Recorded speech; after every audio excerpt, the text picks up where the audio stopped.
talk about your article that Trump's goal is to end elections. And that comes out of Governor Pritzker's speech from Monday night, which I mentioned I played on my show last night. We talked about it on your show today.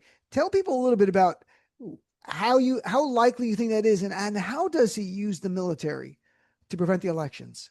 Right. Well, there's a couple of things. Number one, the military is not trained in policing. This has nothing to do with law and order or crime. I mean, and the proof of that is that right now he's got the National Guard picking up trash in D.C. It's just like this is not what you call out the military for.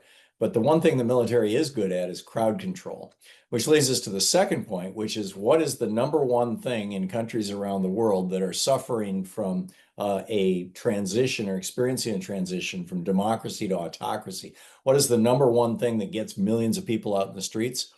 Stealing an election or denying an election or rigging an election, electoral shenanigans. And so my take on this is that what Trump is doing is he's trying to get us used to this. He's trying to get past all the court challenges. He wants there to be a military presence available to him when the 2026 elections happen in a year and just a couple of months. And this November will probably be a lot of fine tuning around that. And, for people who are skeptical about that, I think it's important to note that, Mike Flynn, when he was Trump's national security advisor, told him, go out and seize the voting machines in the blue cities so that those votes don't have to be counted.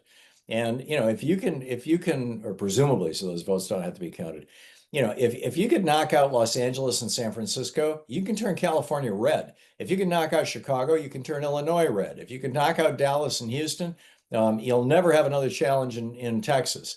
But in particular, in the blue states, you can, you knock out Atlanta, there's not a single Republican statewide who's going to lose in Georgia, including, whoever's running against John Ossoff.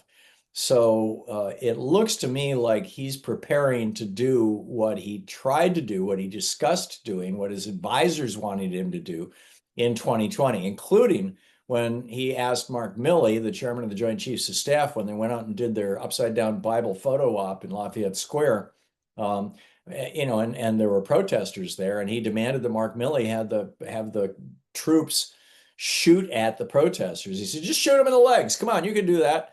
I mean, very Lukashenko-ish, the dictator of Belarus, the Putin puppet.